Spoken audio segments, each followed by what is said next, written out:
Good afternoon, everyone. For me, it's a great privilege to be here in such an important event in collaboration with the State Department of the United States, focusing on the future of democracy in our region, a very central issue nowadays. I would also like to thank the participation of Alberto Van Claven, Minister for Foreign Affairs from Chile, who will provide opening remarks. Mr. Minister, it's a pleasure to be here with you here in Santiago, such an incredible city. Also joining us, the Deputy Diego Diaz. This event gives way to a new phase of collaboration with the Department of State of the United States and the mentioned Council, celebrating 30 years of the American Summit.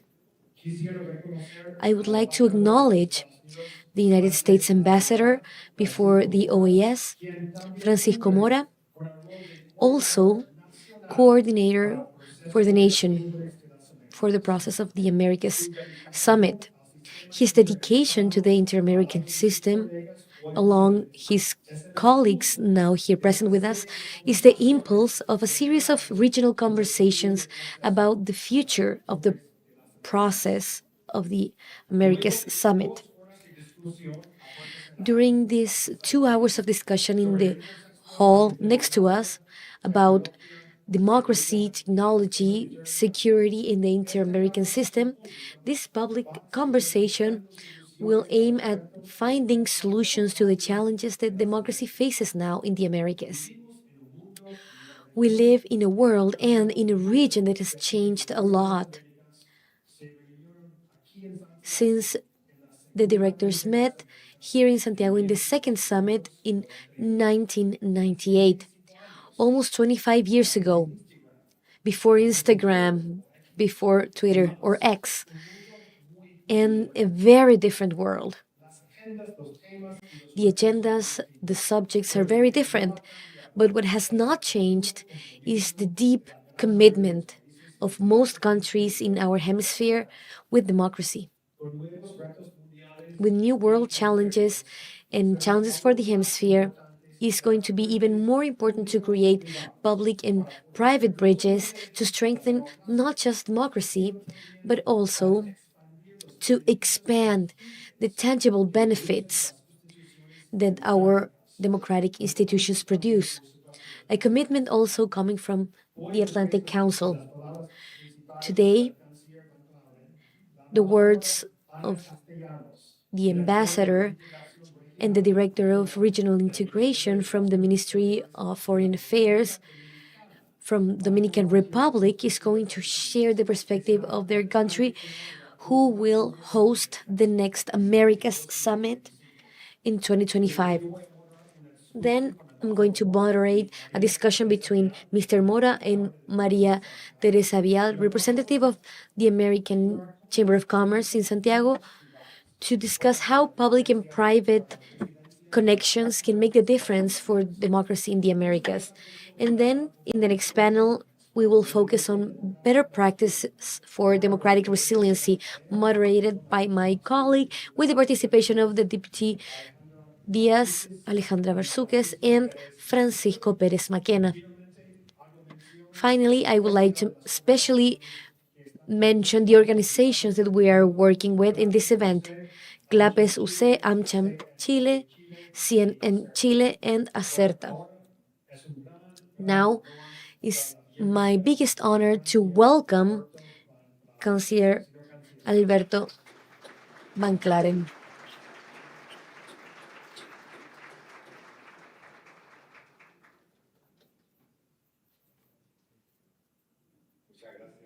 Thank you so much, Jason, for your introduction. Good afternoon, everyone.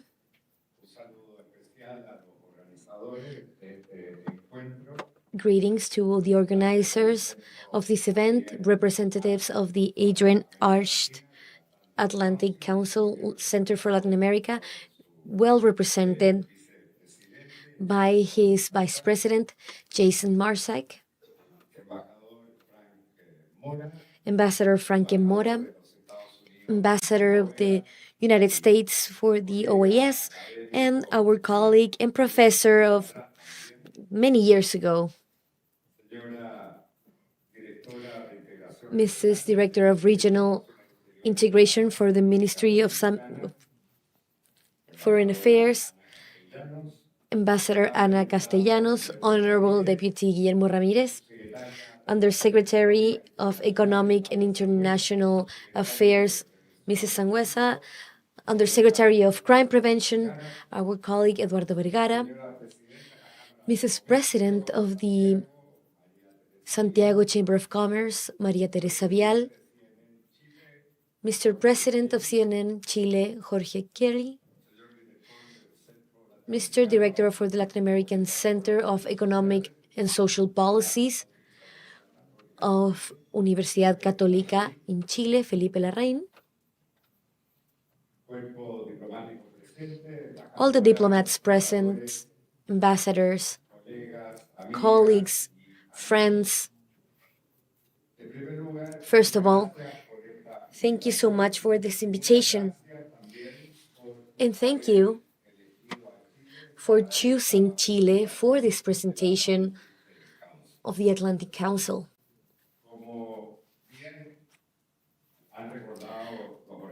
As the organizers have reminded us, in a few weeks, we will turn 30 years of the first Americas Summit celebrated in Miami in December of 1994. It was truly an important moment for the inter-American system. Basically because we celebrated in the context of the enthusiasm awoken by the end of the Cold War. And in a moment where the vast majority of countries from the hemisphere were governed by democratic regimes, in which also we wanted to find alternatives for insertion in a global economy that we saw very optimistically. This is why Chile participated very enthusiastically in the first Summit of the Americas. And I have to say that this enthusiasm has kept and was kept in the following summits, despite the fact that the context changed. In those days, we consider the Summit of the Americas as a process that was marked by democratic regimes, and also because we were forming part of free commerce. Those were issues that we approached with great optimism. I can even remember that in the first summit, it was very surprising for several of us. We heard the proposal of transforming Chile in the fourth friend of NAFTA. The NAFTA was already agreed on, and the Prime Minister of Canada, in an act of generosity and also knowing about our interest in that moment of reaching a free trade agreement with the United States, came up with the idea of proposing us as a fourth friend. Times have changed, and our access was materialized, but we had to wait many years until reaching a free trade agreement with the United States in the 2000s. But in between, we were able to negotiate a first agreement with the new generations of Canada, and then we did the same with Mexico. This was a process that developed unexpectedly, and I would say even in a very different way from our initial expectations. And the summit's process also meant a special accent in generalizing free trade in this hemisphere. And the summit's process was also associated to a project that didn't turn out great, which was a free area of the Americas, the ALCA in Spanish. A process that also meant a lot of expectations but didn't pan out. But from Chile's perspective, the objectives that we wanted to find through these mechanisms were able to be reached bilaterally. This is why from the 90s, we were able to create a network of agreements that up to now connects us with the vast majority of the countries in the hemisphere. And it's a network of agreements that we highly value,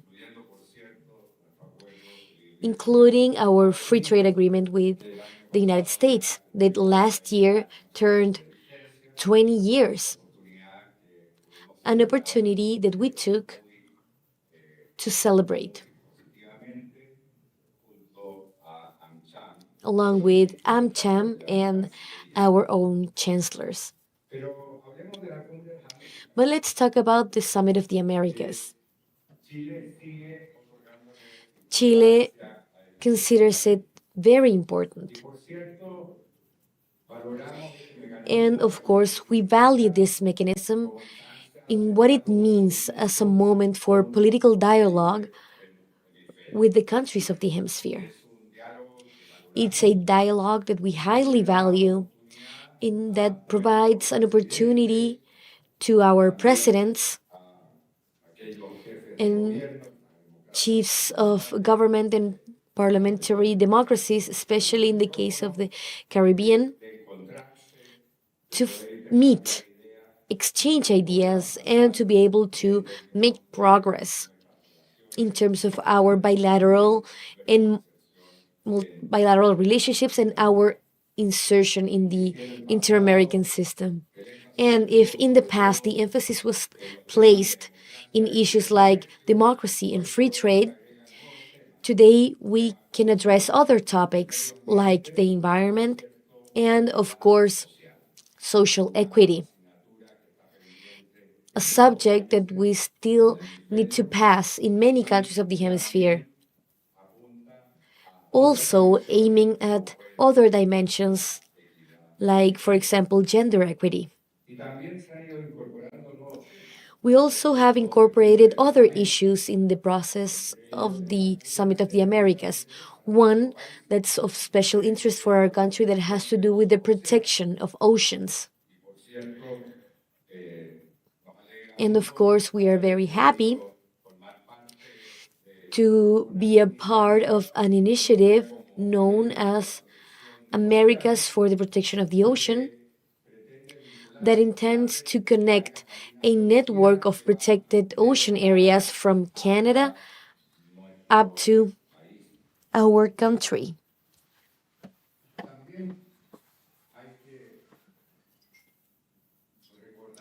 We also need to remember the evolution of democracy in our hemisphere. And when we reflect on this, we need to do so within a context, a global context. And I have to say that the diagnosis that we can do from of the state of the democracy around the world and also in our hemisphere at this moment, it's not very optimistic. Democracy has suffered a lot of regressions in our hemisphere and in the world. And this is part of the global reality. Now, in the case of Latin America, we've been able to see a very important democratic setback, and that is the case of Venezuela. And this is the most evident case because, besides meaning the denial of democratic values in that country, has created a migration crisis without precedent in our hemisphere. A migration crisis that can only be compared to migration crisis produced by great conflicts, for example, like the case of the Middle East. 30 years later, as a consequence, the case of Venezuela and also the case of Nicaragua and other cases in which we perceive democratic setbacks, although not at the same scale, makes us think about the erosion of democratic values.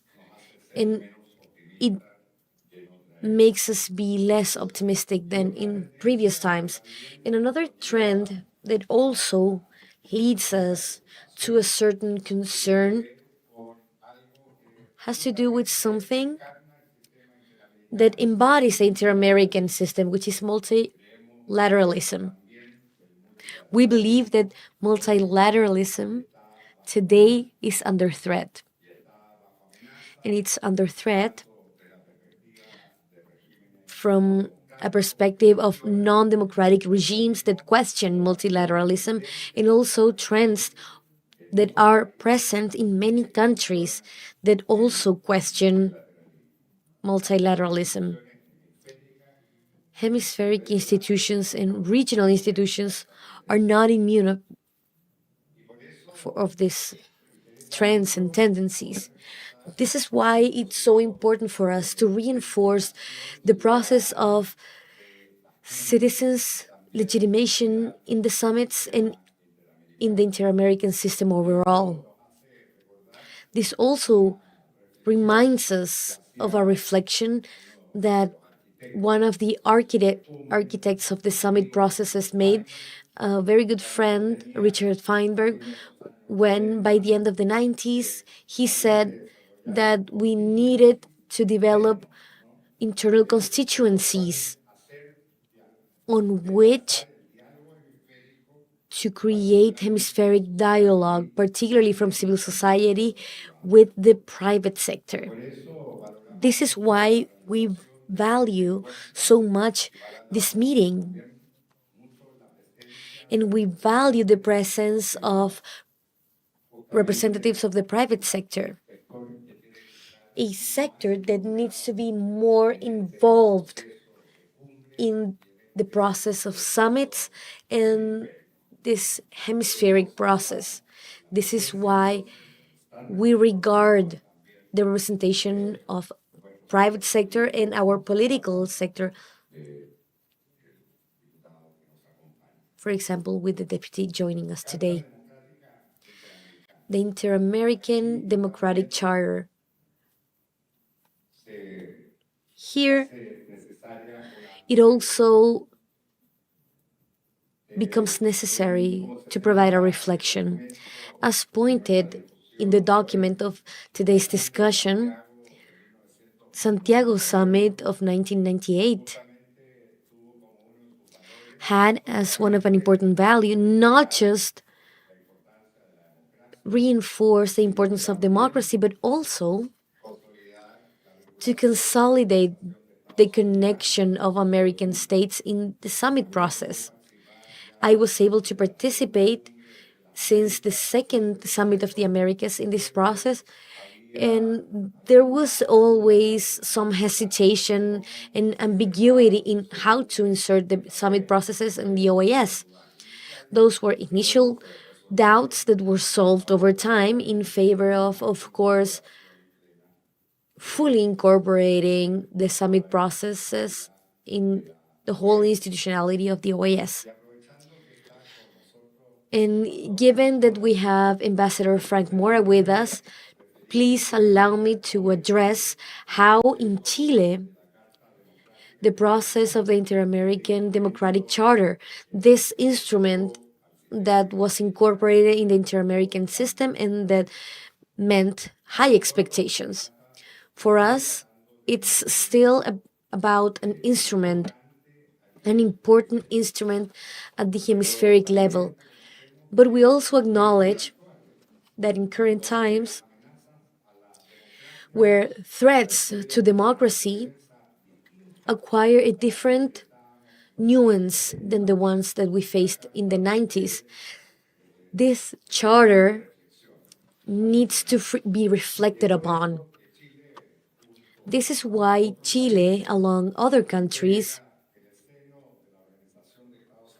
is part of the Organization of American States, a group of follow up for this charter. And throughout the days, we've shared a proposal of voluntary review to include updated practices to this instrument.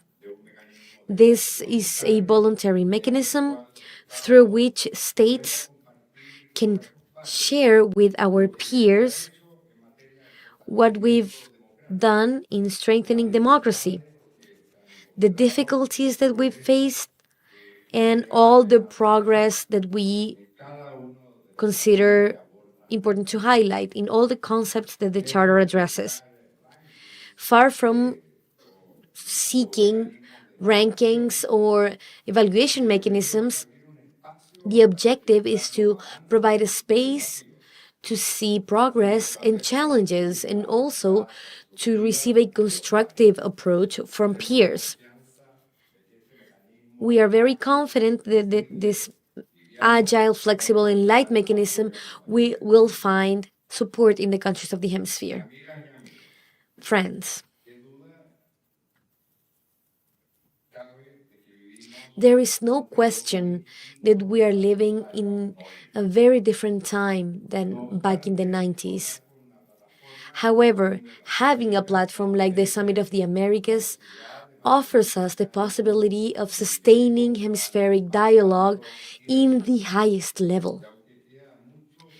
And although we need to define many things, we hope that the dialogue that we're going to have in Dominican Republic can allow for a more positive tone and a more optimistic approach when it comes to the inter-American institutionality in the next few years. This is why the Chilean government values the initiative of the Atlantic Council to promote this dialogue on hemispheric relationships, and we hope that today's conversation that has already begun can keep going and can keep being advantageous. Thank you so much for your attention.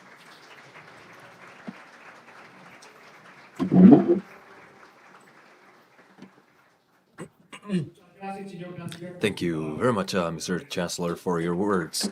Please put your hands together once again. Now, we would like to call Mr. Jason Marsack, Mr. McLaren, Ambassador Castellanos, Leonardo Hernandez from Claves UC, Jorge Gamin from CNN, and Cristina Vidal from Acerta to take a picture here up on stage.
Now I'm happy to introduce Ambassador Ana Castellanos, Director of Regional Integration of the Ministry of Foreign Affairs of the Dominican Republic. Ambassador Castellanos has been working in the creation of the next Summit of the Americas of the following year. She's here representing this huge effort of cooperation of the hemisphere that her country is undertaking. So, Mrs. Ambassador.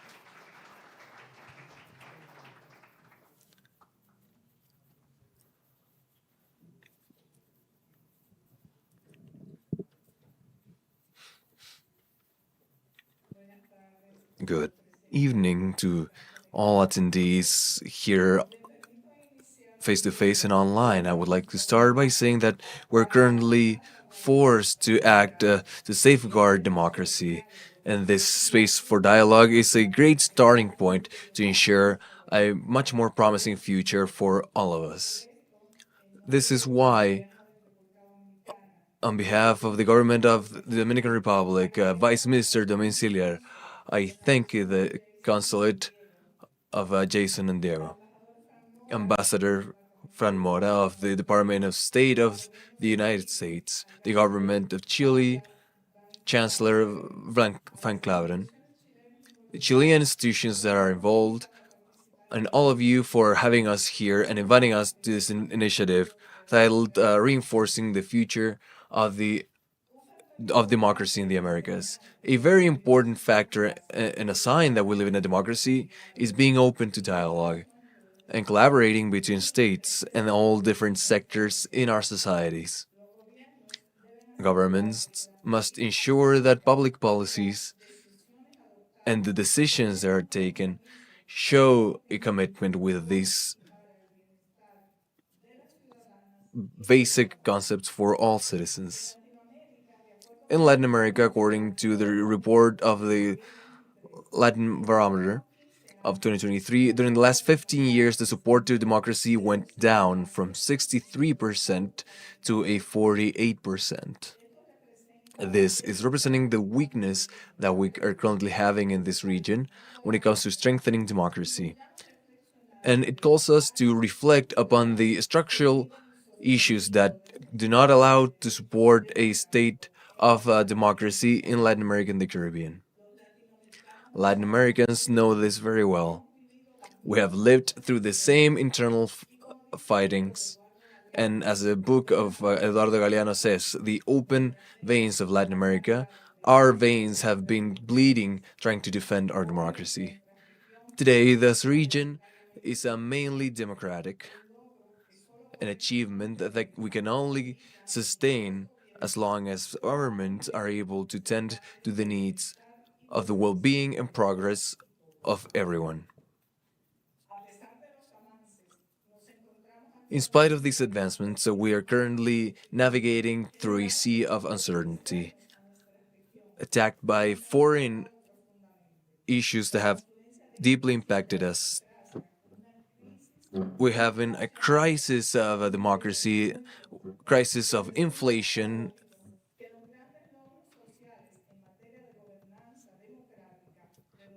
uh, reducing poverty, and also the critical state of our citizens has been an issue. Democracy is not only a system of governance, but also an authentic way of life, transforming our societies for the future. Is a deep commitment based in the participation of our citizens. It's about not defending democracy, between choosing or being chosen. Should be the only way of government where we truly respect the individual guarantees. This is a evolving process, so we must be willing to adapt to changes and amendments that this political model demands of us, always defending the basic principles like freedom and equity that must be integrated into education of children and young people that represent the future. As the former president of the US, Franklin Delano Roosevelt, said,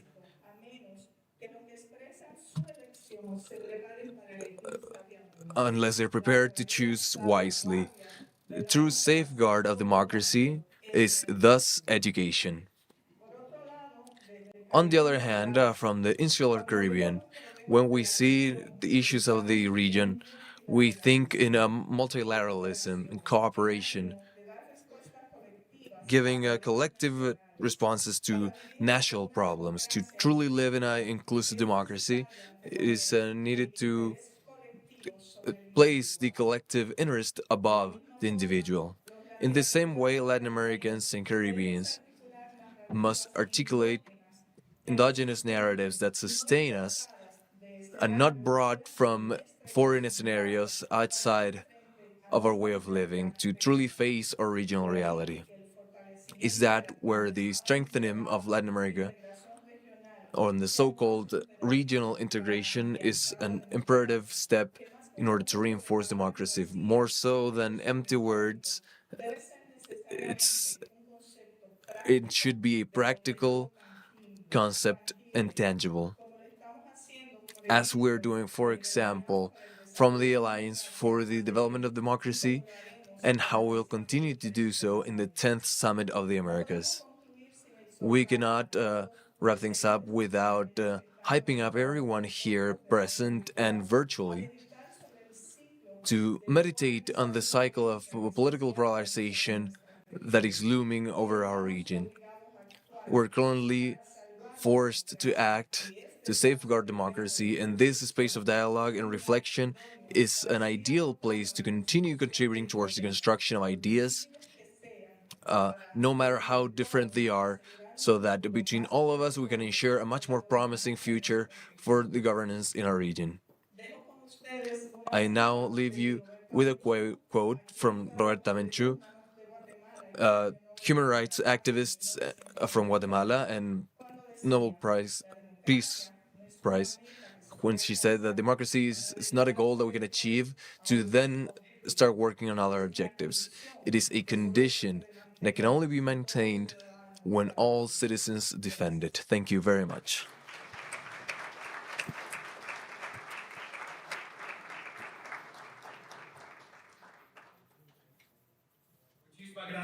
Thank you so much, Ambassador. Now I would like to call up on stage Ambassador Francisco Mora and Maria Teresa Vial. Please come up on stage.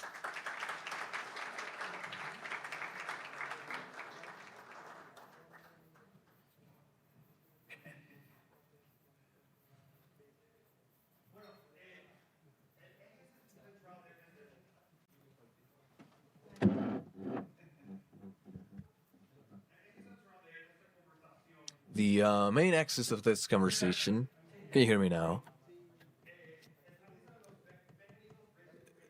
The existing regional mechanisms to safeguard and defend democracy has to do with the private sector of this issue.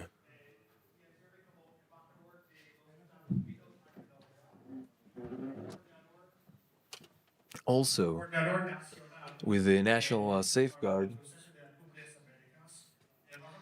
for the Ambassador Mora has a professional career on an academic level, and also working on the inter-American system and the search for solutions on a regional level. Masi? So, Mr. Ambassador, thank you very much for this opportunity. Here you have been the president of the Chamber of Commerce in Santiago for many years now. You take this very deep knowledge on a regional level and as well as your point of view on a regional level.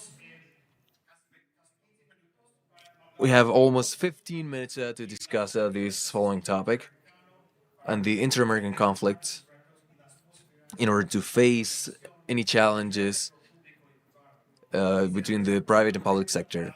I would like to start with a question for both of you. Just for a short reply of 1 to 2 minutes, what are the biggest challenges that democracy is facing today? Just first or second option, of these such important challenges. Very briefly, I don't think there are one or two. I think there's a combination, a series of factors that are contributing to this weakening of this feeling of uncertainty and untrustiness. I always feel this as a topic of organized crime, for example, inequality, exclusion of people in society, this topic of polarization, this topic of disinformation, and each one is kind of nurturing one another. And the thing is, how do we leave this vicious cycle that is so complex? This is a topic that requires for a very long discussion, but I would like to emphasize that this inter-immigrant system, as the chancellor that I have seen, it has a very important role when it comes to breaking away from this vicious circle. Very important, and these challenges, Mr. Ambassador, are very different challenges that we've faced also in 1998 when we were here in Santiago for the second summit. What do you think about this? Yes, I think we've always said this, a crisis of trust where people feel very foreign of from these solutions, and democracy is not offering solutions through the mechanisms that it has. So I believe that there we have a very important work to do to rebuild this trust. So it's October, and 5 years ago we had a very big breakthrough here in Chile, and we have to rebuild this trust. And I believe that there's a different awareness from companies, from state, that different institutions that we cannot see someone else as being in charge of building this trust. Well, we're doing this from companies, also leveraging the influences that we have. I would like to also leave a minute for the next question, but I believe it's the call for people to feel that democracy is the mechanism through which you can solve the biggest issues that they have, the trust of democracy and also the perception of the importance of democracy is very important, as the Chancellor just said. Mr. Ambassador, given all these uncertainties of this vicious or virtuous circle, how can we use the existing regional tools that we have through different organizations, how the democratic charter that you also mentioned, the inter-immigrant system of human rights, how can we, the inter-immigrant system needs to adapt, it needs to be agile in the face of the changes that we have been seeing during the last 24 years. With this charter we signed, and the threats were different from one we are facing today. And we're in the middle of a process of reimagining the inter-American system. We're also modernizing and reforming this process we're about to start. Is a very important process, not only to face this issue of democracy, but also all other challenges and threats that we have in this region. And when it comes to this charter, which is the cornerstone for the inter-American system of democracy, we're going through a process that the Chancellor mentioned, that we have a voluntary group trying to update and reply to these new threats. To respond to these threats, we have a system of information that we are trying to work on with the finance of political campaigns. We're working on civic education. We're investing resources on a hemisphere level for this issue. I believe that we have to work through the inter-American system, and I also think that we need to raise awareness in people of the fact that these authorities and the inter-American charter is a very important system, and it is our duty to raise awareness, to explain why this is so important for this process. This inter-American system, we're facing new challenges on a global level as a region. The importance of these organizations. What else can you say for the private sector here in Chile? But also, what other actions can you take together with other communities in the region. I think we have to make a distinction. Inside of companies, we spend many hours. We're trying to have different internal cultures, not having tolerance or having respect for one another, to fix issues that will always exist in a much more effective way, much more efficient through mechanisms like company mediations. We had the summit of mediation a week ago, but we should have the different mechanisms and an internal culture, and through that to generate trust between people and collaborators and everyone involved. Also, facing towards consumers. With what we promise, companies are very focused on this, and also taking a look at long-term sustainability of businesses. This is also something that we have to work on, and also talk about new technologies. Companies are always challenged by the rise of new technologies like AI or internet commerce, and they have been very resilient. And this is because they have gone back to what remains. What remains is the human side. We need to go back to what defines us as human.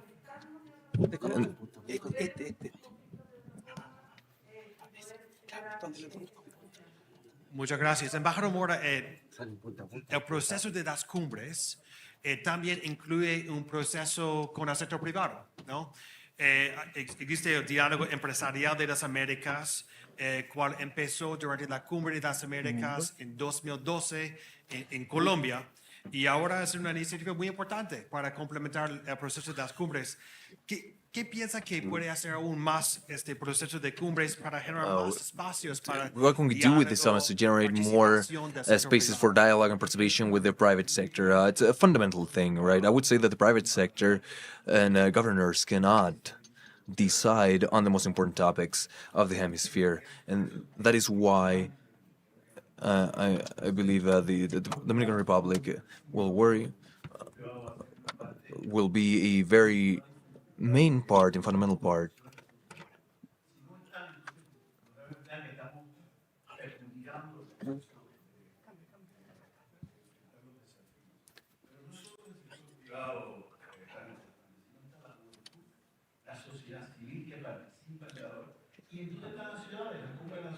Where we have summits.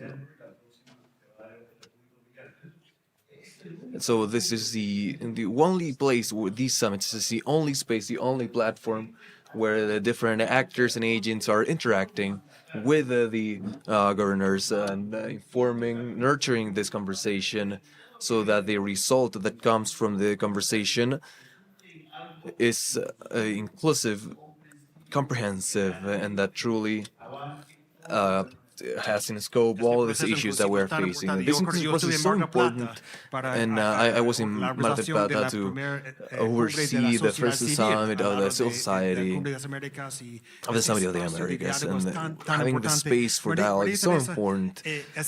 So I'm also worried about the companies here in Chile. What else can we do to collaborate with this process for summits? And as Ambassador Mora already said, free sector that we have seen in the last few years, I imagine it will continue being so. What else can they do?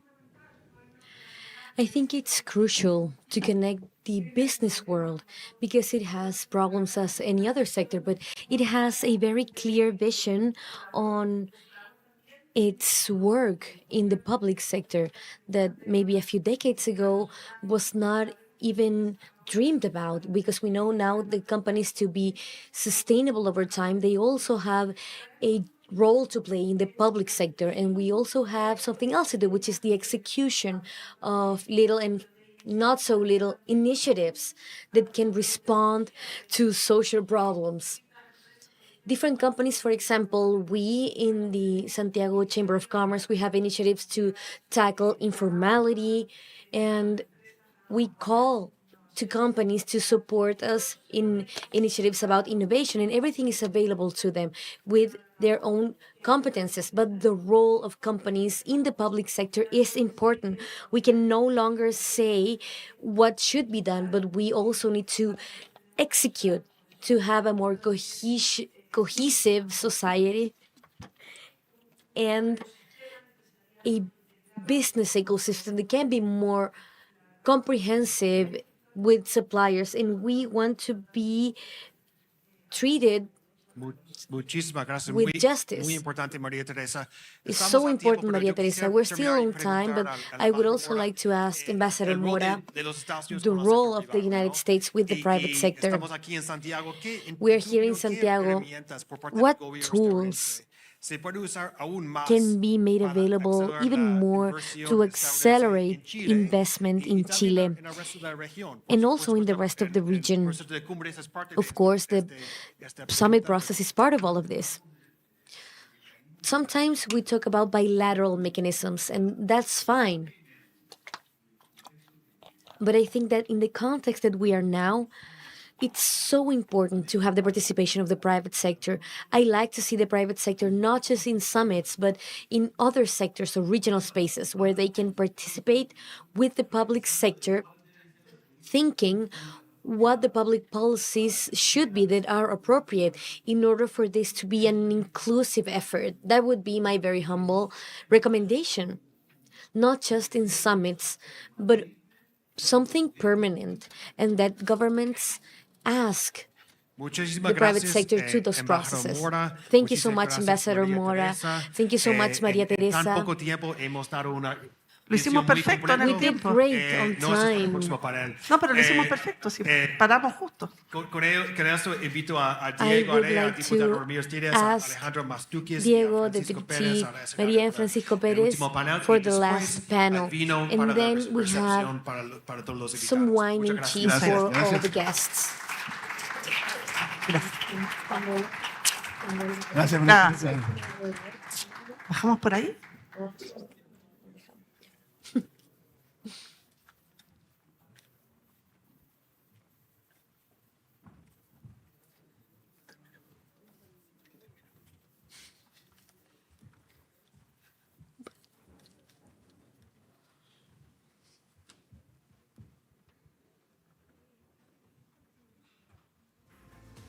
Bueno, muchas gracias. Thank you Aló, so aló. much.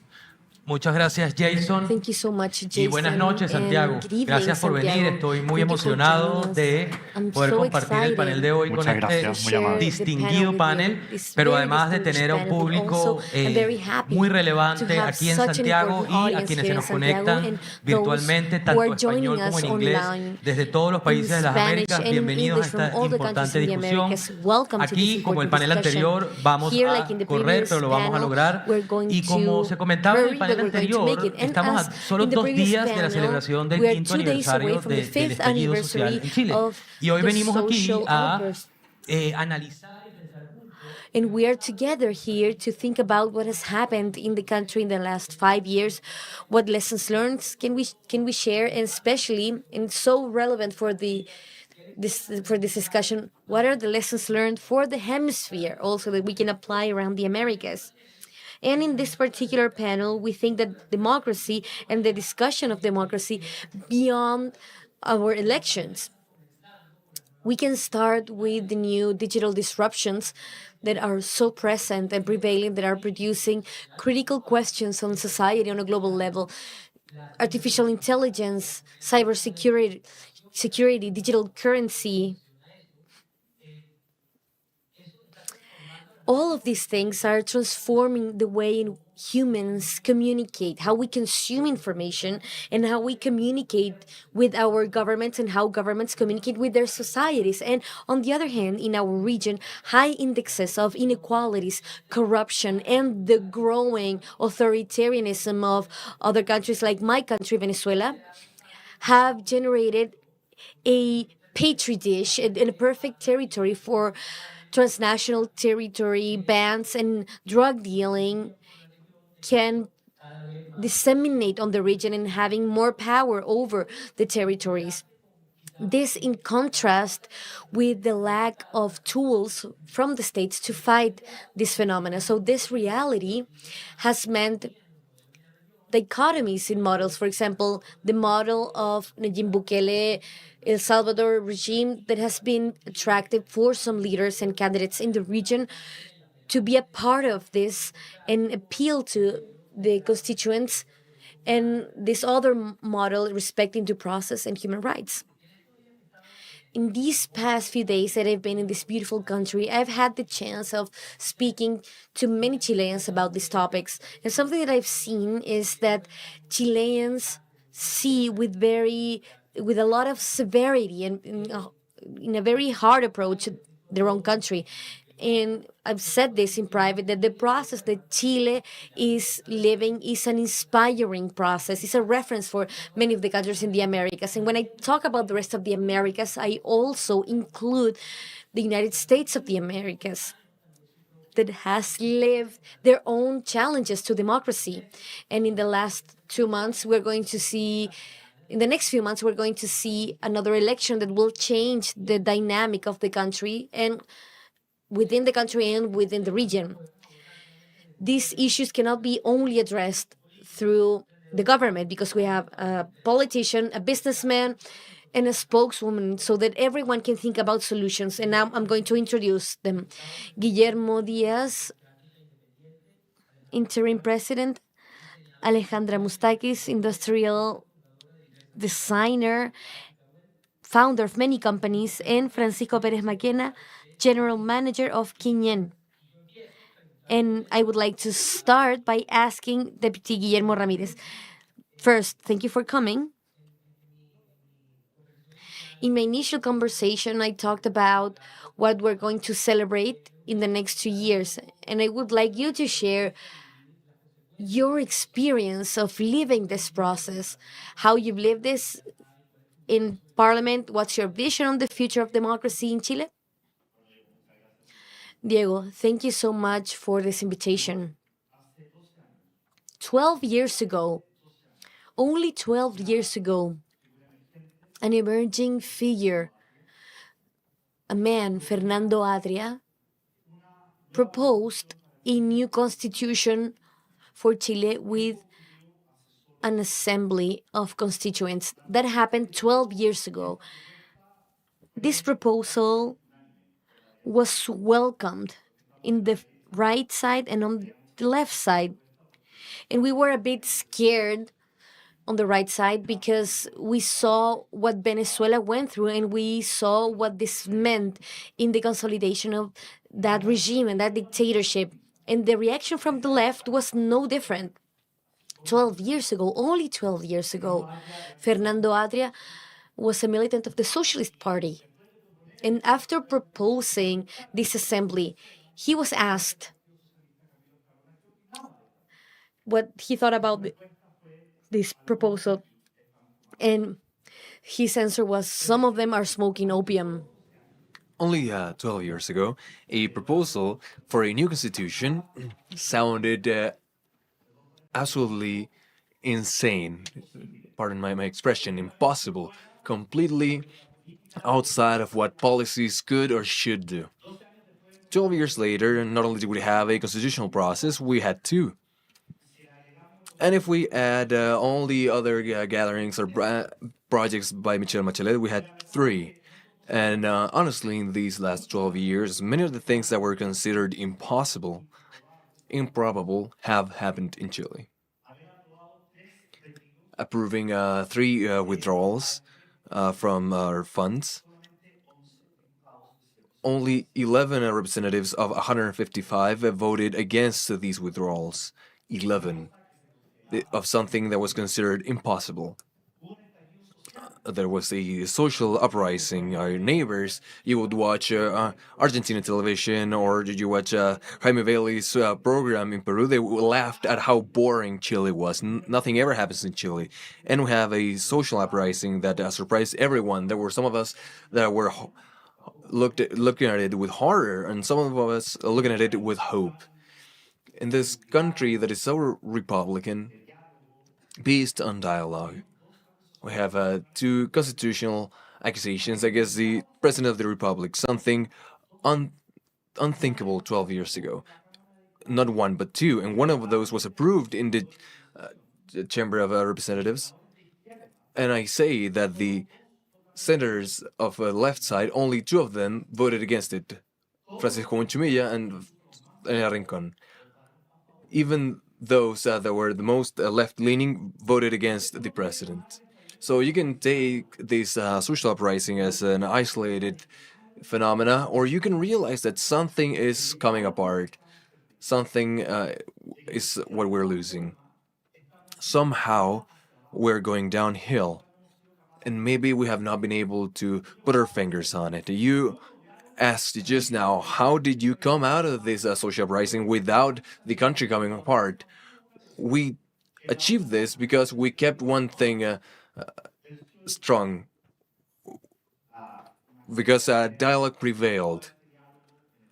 We situate this dialogue between the Senator Coloma and Representative Boric that after a long negotiation, they met in the bathroom and they seal a deal.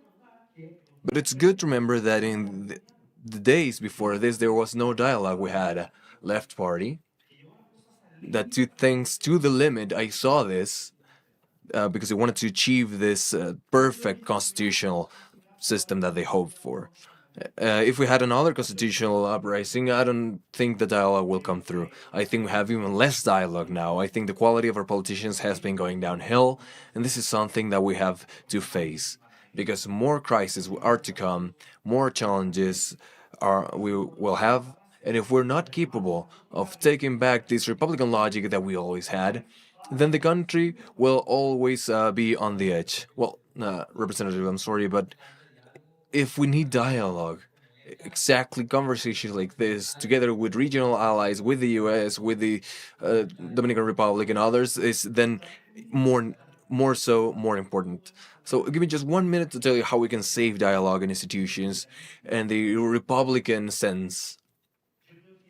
I believe that today, with the political system that we currently have aiming towards fragmentation, we're lost. Let me give you a very simple example. In my district, you choose 6 representatives. I know that in order to not depend on everyone, we need a seventh of the vote. So when you need 1, you need half of it. When you need to vote 2, you need a third, and so on. I do not have a need to go to search for the moderate representatives. I just need to talk to 1/7 of the people that think a certain way, and I ensure my vote. Take that to the political plane when you have 20 representatives. So this fragmentation is leading to the fact that it is much more valuable to generate an environment that is good for the approval of your tribe to have you being re-elected more so than the process that we have always gone through. I see this, and now I'm wrapping things up. I see it in the Congress when it comes to reforming our pensions. If I approve this, my people will kill me, and if I don't approve this, my people will kill me. And with that mentality, it's impossible to come to an agreement. So when you are only talking to your people, dialogue is impossible. And that is why today, I believe that the most urgent reform that we have here in Chile is the political part.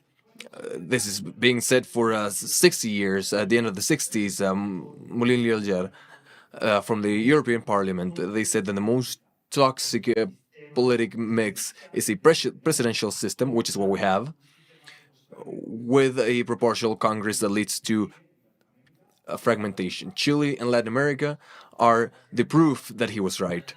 So thank you very much, Representative Alejandra. Thank you very much for coming here and thinking about the entrepreneurship and the importance that it has when it comes to the involvement in democracy. How do you see entrepreneurship here in Chile, and what is left for us to do?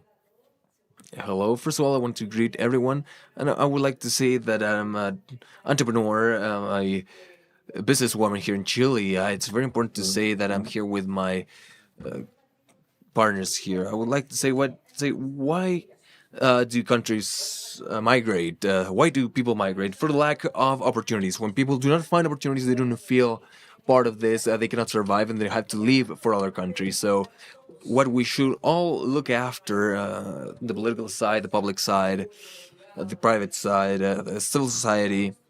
is aiming to build countries that have opportunities and protect their talent. And when we're talking about opportunities and talent, we talk about every single type of talent. A society is built with art, is built with soul, is built with so many things that sometimes we do not give importance to or that we ignore, and that at the end of the day, that's what builds trust, as Maria Teresa just said.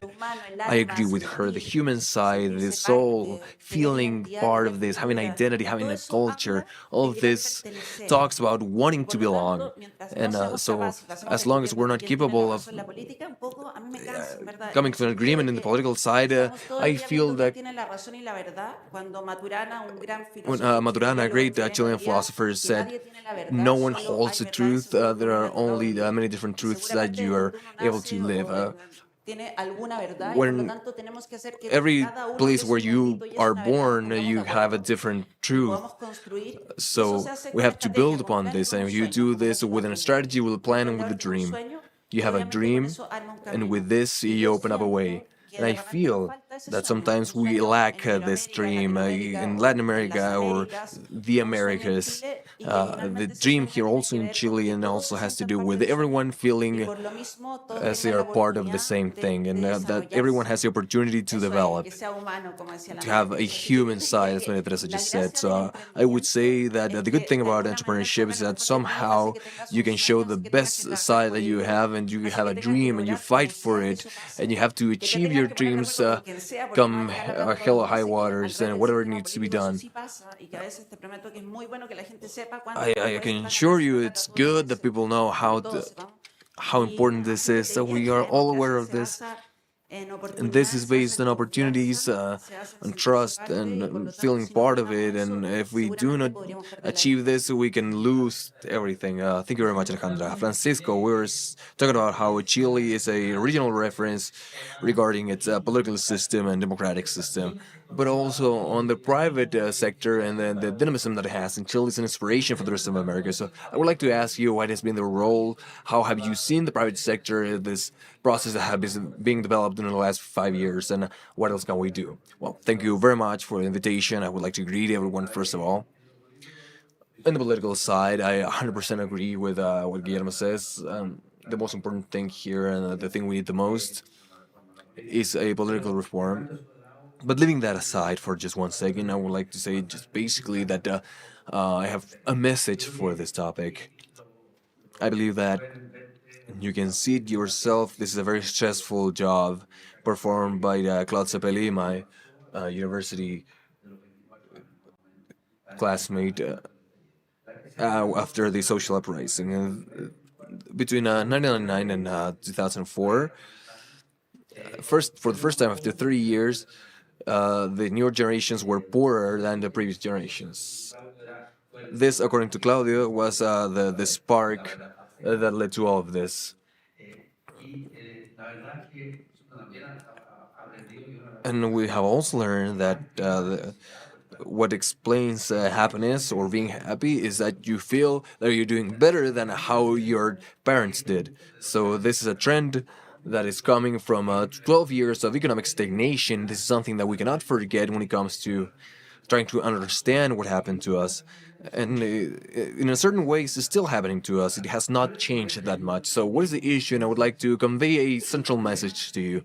The problem is that development, human development, progress, even so, reducing inequality has to do with just one factor: the development of human capital. That is what changed the world at the beginning of the 19th century or the 18th century, especially in Anglo-Saxon countries. Thinking that the newer generations that start to develop from there start to invest, truly invest in bettering human capital of their children. If you do not have that, if you lose this focus, then it is very hard to come out of poverty and underdevelopment. Now, if you take a look at the world from the since we came down from trees up to the end of the 18th century, the difference between countries was not that big. The richest countries was twice as rich as the poorest country. From that moment, difference is starting to expand. The richest country is 30 or 40 times richer than the poorest country. We're closing this gap, and have as a reference the North American economy, the US, which in our region is the leader, and also on a global level, it's the best performing economy of the last few years. If you see what is going on between Chile and the US, we are closing this gap. But during the last few years, this gap is opening up once again. So what is the issue with this? What's the problem with this? Unlike what is going on in the economy with goods that tend to move to places where they're most abundant, to where they're more scarce. If you have an excess of apples in one market and a scarcity of apples in the other, then they move, they become more expensive, and the market is in charge of this. And in case of human capital, this does not happen. Human capital tends to move to the places where it's most appreciated because there's a synergy, and that is where it is multiplied in its benefits. Yesterday, Colombia gave us a very good lesson when it comes to the football game where they beat us 4-0. And if you take a look at the market in football, the best employers of South America and America go to play in the European League. And the European League is full of talent, and you would think it would be otherwise. So this quality of human capital means that we have to constantly compete to fix this issue. So it is true that there are many reasons to be pessimist, but there's one particular reason to be very optimistic, and that is the case of Chile. We are here located in a very privileged area of the country, on the planet, especially because we have lithium, copper, and we're in an area that is favorable to take advantage of the energy transition.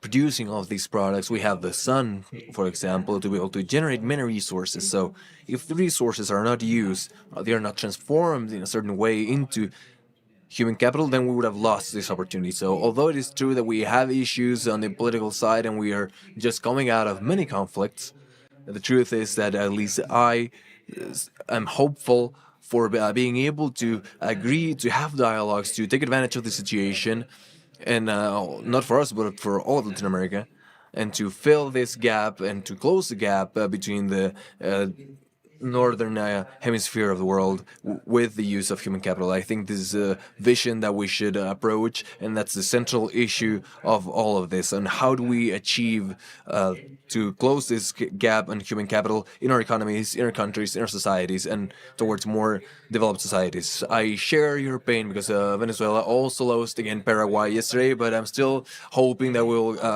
go to the World Cup. So now I would like to step away from Chile to look into the region. We have a minute each to reply to this question. Representative, what opportunities are there for Chile through this process to collaborate with other countries in the region? What mechanisms are you thinking of, and what can we do?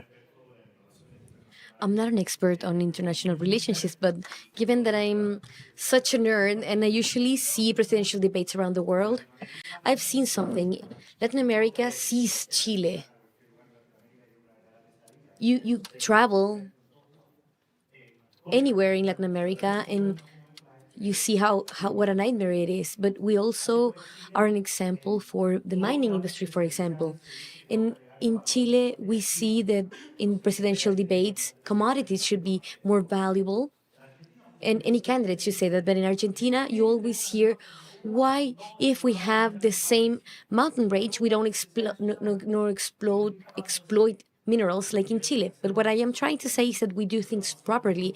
If we manage to do the political reforms and we show efficiency in problem solution, we can see that as a starting point for this kind of reforms to happen in other countries where they do need it. For example, in Argentina, where President Milei has 10% of Congress, and that's impossible to govern. Also, so Chile can export success models. I think that the Summit of the Americas is a space for this. This is why we're here, to bring all the stakeholders to have this conversation, not just with government bodies, but also companies. Alejandra, how do you see technology helping break the barrier and see lessons learned between entrepreneurs and business people in the Americas?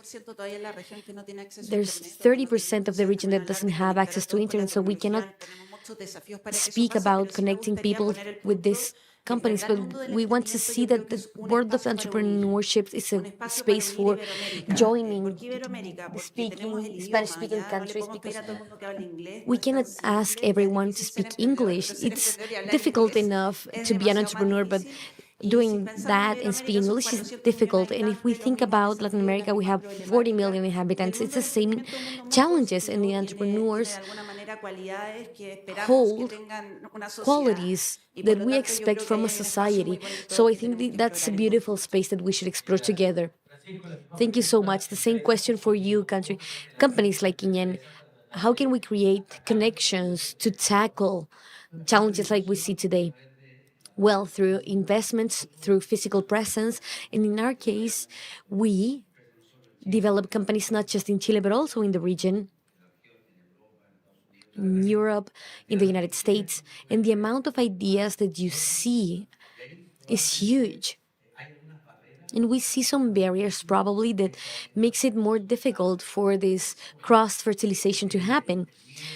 Fear, panic to migration that has a lot of positive elements has made this even more difficult to be able to bring people and take people. And just to wrap up, I think that we, at least in the case of foreign trade, we've also always seen this as an avenue that is two ways.